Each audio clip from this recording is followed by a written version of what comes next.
Have you ever wondered why, after all your effort, your struggles, your prayers, the world outside remains stubbornly the same?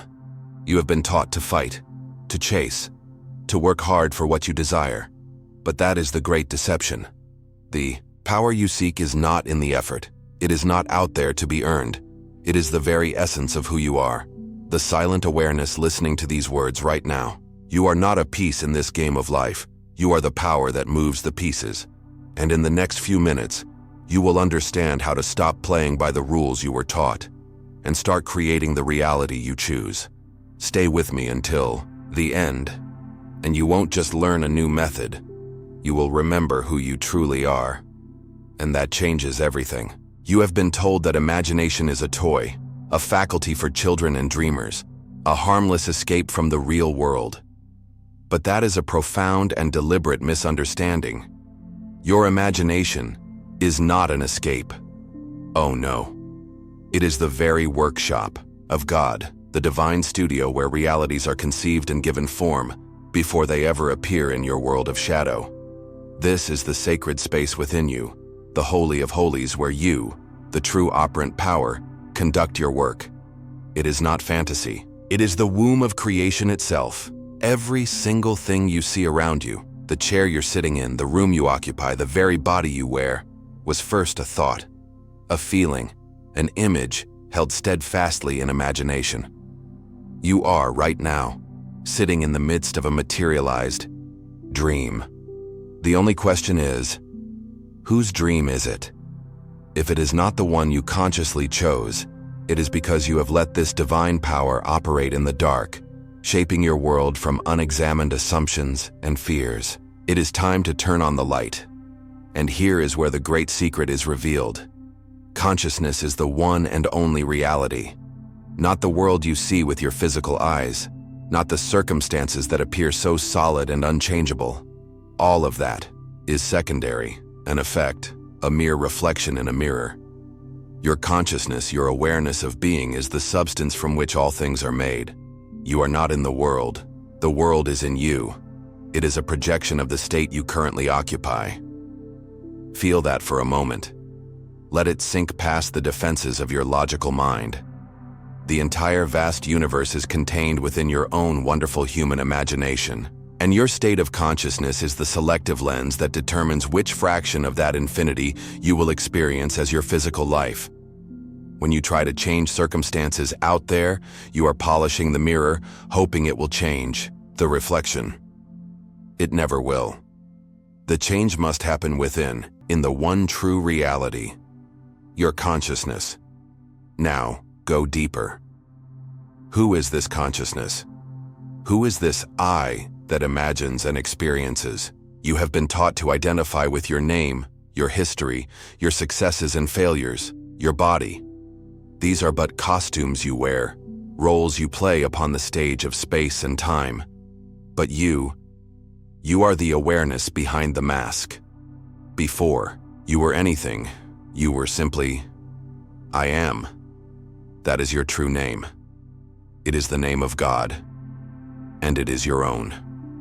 You are not a tiny, insignificant being begging a distant deity for favors. You are that very power, the eternal I am. Temporarily, focused in your current form, you are pure, undiluted consciousness, the creator and the source of all that is. To say I am is a declaration of being, and whatever you attach to it, you become. I am weak. I am strong. I am poor. I am wealthy. Your consciousness is the fertile ground, and these are the seeds you plant, which must, by their very nature, grow into the harvest of your physical experience. This is how creation works. It is not through struggle or effort, but through assumption. What you assume yourself to be, you become. Your imagination is the instrument, and your feeling is the fuel. To desire a new reality is to have it already, in seed form, within your imagination. Your work is not to get it, but to select it. You select the state you wish to experience by assuming the feeling of your wish already fulfilled. You walk in the assumption that you are the person you want to be. You think from that reality, not of it. This is the law. The outer world has no choice but to conform to your sustained inner conviction. Your inner world is the mold. The physical world is the soft clay that is poured into it. Every moment of your day, you are shaping this clay with your inner conversations, your moods, your secret feelings. You are the potter, and your life is the vessel you are creating. But that's only the surface. This is not just about thinking, positive thoughts. Oh, it is so much more profound than that. It's about a complete death of the old self and a resurrection into the new. It's about consciously dying to your present limitations so you can be reborn into the state you desire. Many hear this and they understand it intellectually, but they fail to apply it because they are still in love with their problems, still loyal to their old identity. They look at the evidence of their senses and declare it to be the truth, forgetting that their senses only report the past. The past is dead. It only has power if you resurrect it with your attention. The real work is to turn your back on the world of Caesar, the world of facts and figures, and to live, truly live, in the inner world of your fulfilled desire. This requires a faith that is not blind, but is loyalty to your unseen reality. For your entire life, you have been expertly trained in the art of wanting. You have been taught to chase, to desire, to yearn for what is not yet here. And in doing so, you have become a master at perpetuating lack. Understand this. To live in a state of wanting is to confess that you do not have. It is a prayer, yes, but it is a prayer for the continuation of that very state of want. Your consciousness, the great I am, does not judge. It only fulfills. When your dominant feeling is I wish or I want, the only reality that can be returned to you is one filled with more wishing, more wanting. You are locking yourself in a feedback loop of your own creation, constantly pushing your desire away into a future that never arrives. The feeling of want is a declaration of absence, and the universe, which is your deeper self, faithfully echoes that declaration back to you as your physical reality. You are not being punished. You are simply receiving the perfect harvest of the seeds you are planting with your feelings. But here's what changes everything. The secret to creation is not to want, but to have. It is not to seek, but to be. To manifest your desires, you must radically shift your entire consciousness from the state of the seeker to the state of the finder, the owner, the possessor. This is the great principle of the wish fulfilled. It is the conscious and deliberate occupation of the reality where your desire is already an accomplished fact. This is not pretending or self-deception. No. It is a powerful act of selection. Within your imagination, all possibilities exist simultaneously. The you who is poor and the you who is wealthy are equally real states of being. The you who is lonely and the you who is loved are both valid potentials. Your only work is to choose which of these states you will inhabit. You do this by assuming the feeling, the deep inner knowing that your wish is already fulfilled. You must dare to feel the relief, the joy, the gratitude of it being done. Now. And how do you do this? Through feeling. Feeling is the key that unlocks and locks every state of consciousness. A thought is powerless until it is fused with feeling. You can repeat affirmations all day, but if you do not feel the reality of what you affirm, you are just speaking empty words. The subconscious mind, the creative womb, is impressed only by feeling. So you must ask yourself, how would I feel if my desire were a present, tangible fact? Would you feel relief? A quiet confidence, overwhelming joy, a sense of peace? Identify that core feeling. That is your destination. Now, you must learn to wear that feeling as you would wear a coat, wrapping it around you until it becomes your natural state of being. You must marinate your awareness in the feeling of the wish fulfilled until that feeling becomes more real, more solid than the contradictory evidence of your senses. This is the true prayer. It is the feeling that impresses the mind and commands reality to change. When you truly live in this assumption, when you have successfully captured the feeling of the wish fulfilled, you begin to think from the end. This is the crucial shift. You no longer think of your desire. That implies separation. You think from it.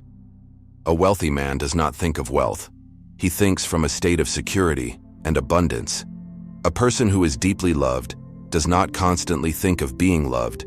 They think and act from a state of fulfillment and connection. Your inner conversations change.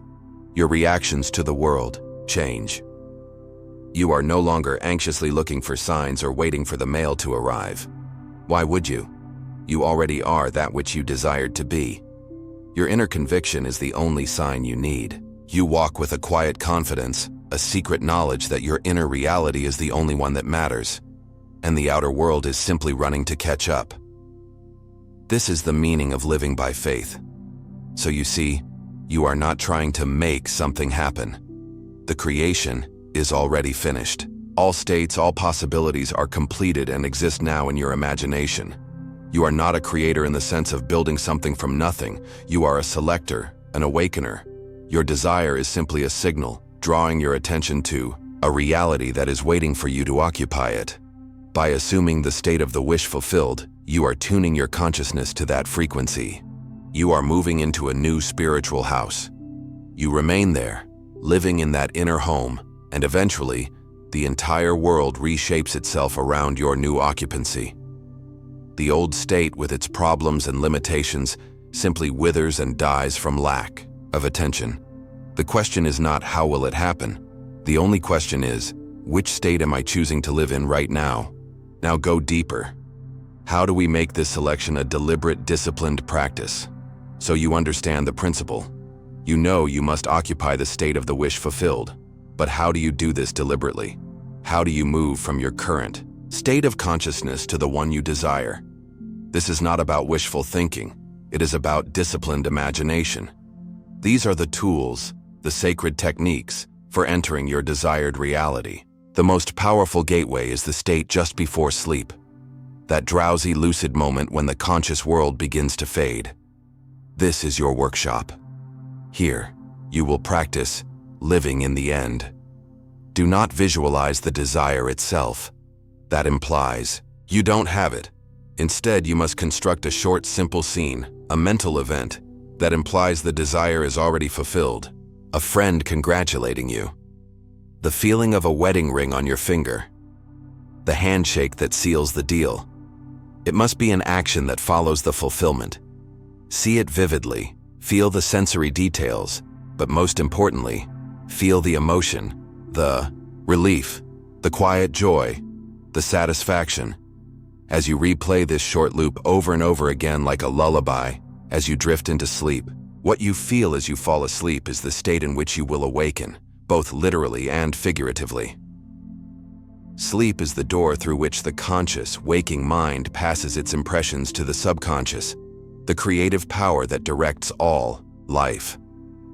The conscious mind may argue and doubt during the day, but in sleep it is silent. The subconscious is unguarded, completely receptive. By falling asleep, steeped in the feeling of your wish fulfilled, you are impregnating this deeper mind with your new reality. You are giving it the blueprint and the command to build. This is the ultimate act of faith and surrender. You are turning over your desire to the all-wise, all-powerful creator within you, knowing it is done. Don't strain. Don't force it. Simply feel it. Loop the scene gently until it takes on the tones of reality, until you are so lost in the feeling of being there that you forget you are even performing an act. This nightly practice plants the seed in the fertile darkness, and in its own appointed hour, it must bloom in your outer world. Now what about the past? You have been told it is solid, unchangeable, the cause of your present. This is a lie. The past exists only in your memory, which is an imaginative faculty. If it exists in imagination, it can be changed. This is the profound technique of revision. At the end of your day, review the events that occurred. If any moment brought you pain, regret, or disappointment, do not accept it. Rewrite it. In your imagination, replay that scene as you wished it had happened. Did you have an argument? Replay it as a loving, harmonious conversation. Did you receive bad news? Reimagine receiving good news instead. Persist in this revised reality until you feel the emotional charge of the new memory. This is not about denying what happened in the world of Caesar. It is about refusing to let it be the creative seed for your future. By revising the past, you are changing the cause. You are pruning the tree of your life, removing the dead branches of failure and regret, ensuring that only the fruits of success and happiness can grow from this moment forward. You are choosing a better path from an infinity of possibilities. And what of the other 23 hours of the day? Here, you practice the most constant and revealing of all techniques, controlling your inner conversations. All day long, you are talking to yourself. This self-talk is a form of prayer, the perpetual stream of consciousness that is constantly shaping your reality. What are you saying on the inside? Are you replaying old grievances? Are you rehearsing arguments? Are you worrying about the future? If so, you are praying for chaos. You must become the master of this inner dialogue. You must deliberately begin to have mental conversations from the premise of your wish fulfilled. Hear your friends discussing your success. Feel yourself talking to your loved one with the security of commitment. Construct inner dialogues where you are giving thanks for what you now have. Your inner world is a stage, and your inner talking is the script. If you don't like the play your life has become, you must stop reciting the old script and begin, with conviction, to perform the new one within your own wonderful imagination. These are not mere tricks. Living in the end, revision, and conscious self-talk are the disciplines of a master creator. They are the practical application of the law of assumption. You use them not to make things happen, but to enter and remain in the state where those things are already happening. They are the tools for building your new inner home and living there until the outside world conforms. But as you begin this practice, you will inevitably face a great enemy: the evidence of your senses. The facts of your life will scream that your assumption is false. Your reason will tell you it's impossible. Here is where the real test begins. Here is where you must cultivate a faith that ignores the shadow world and remains loyal to the unseen reality within.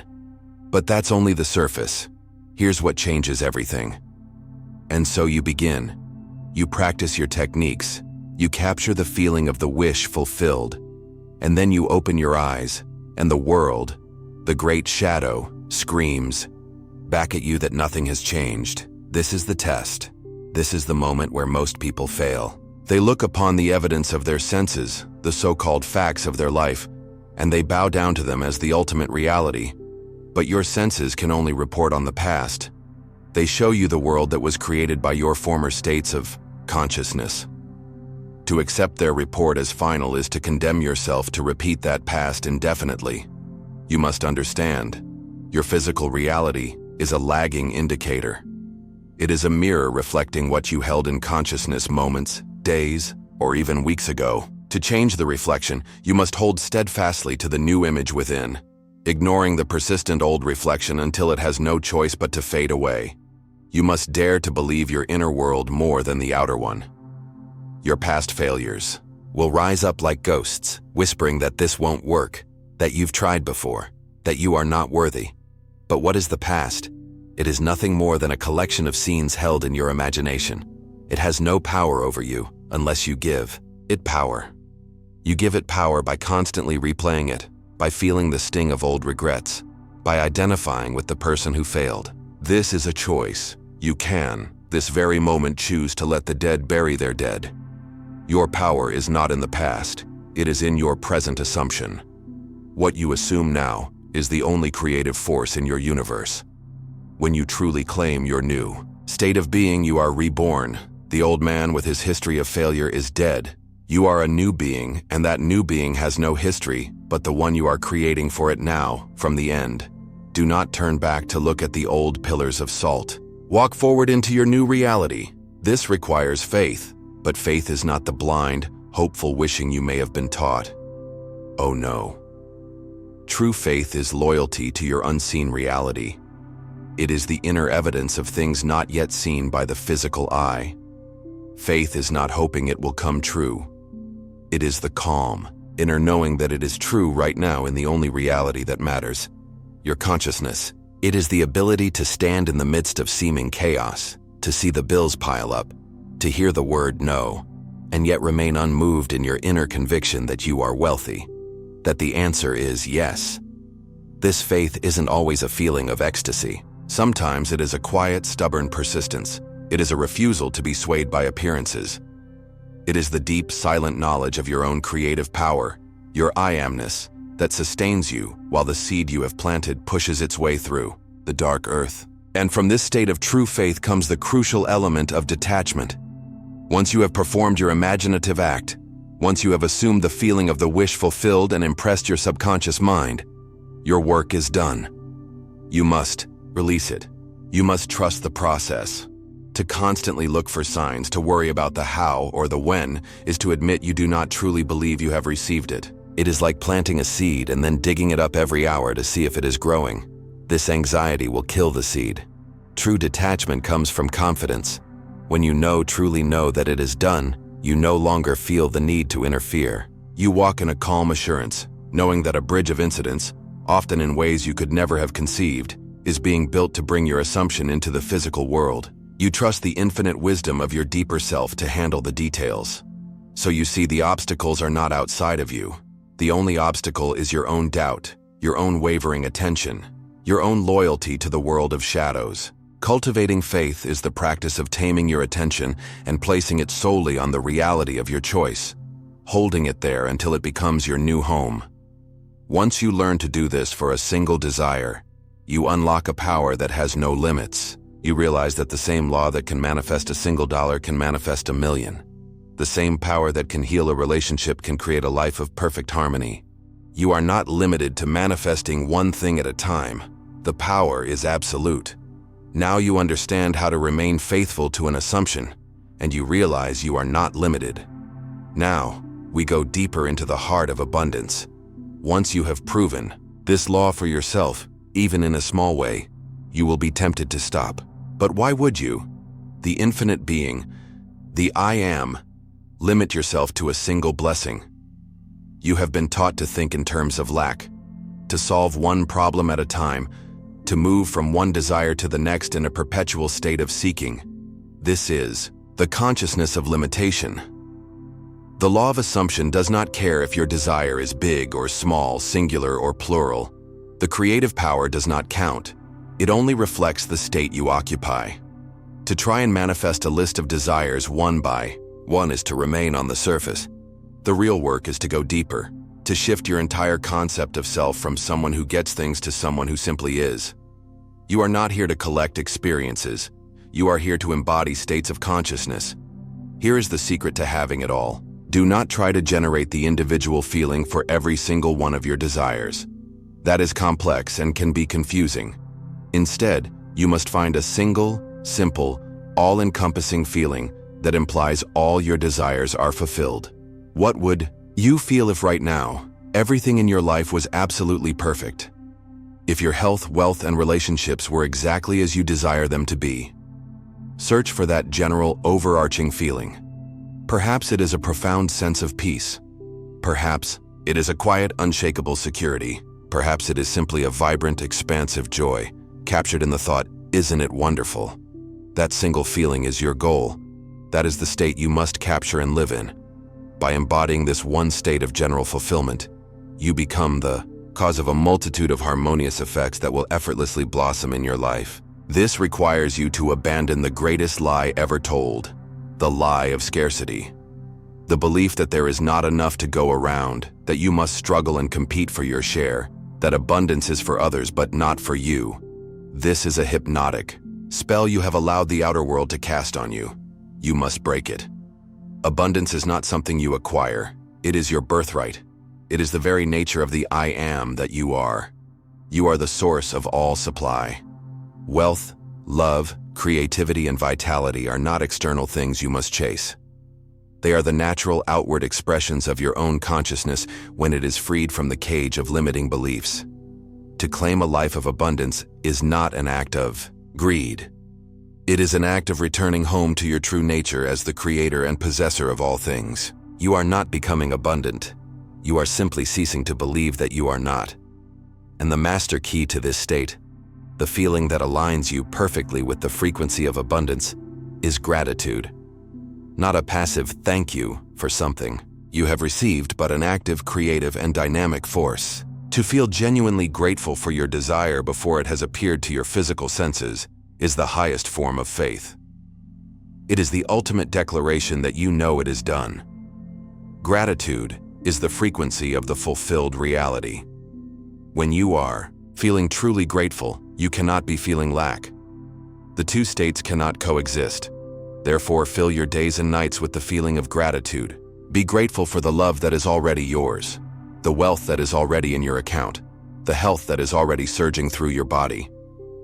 Gratitude is the sound of your desire being received in the inner world, and it is the magnet that draws its physical expression to you. You see now, don't you? This entire journey is not about changing the world out there.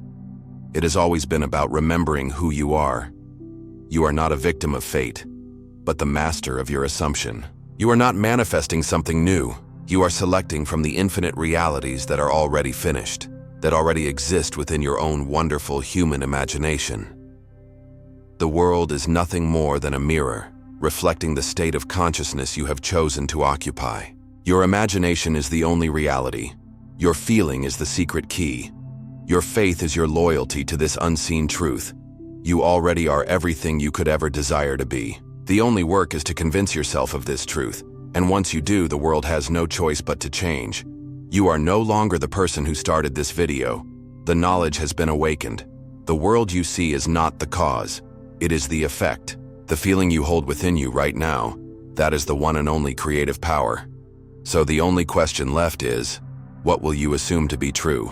What reality will you claim with your feeling right now? Let me know in the comments below. Declare your new assumption. Subscribe to this channel and turn on all notifications because your real work has just begun. And if this has awakened the creator in you, click on the next video. It will show you how to truly command your reality. Go deeper.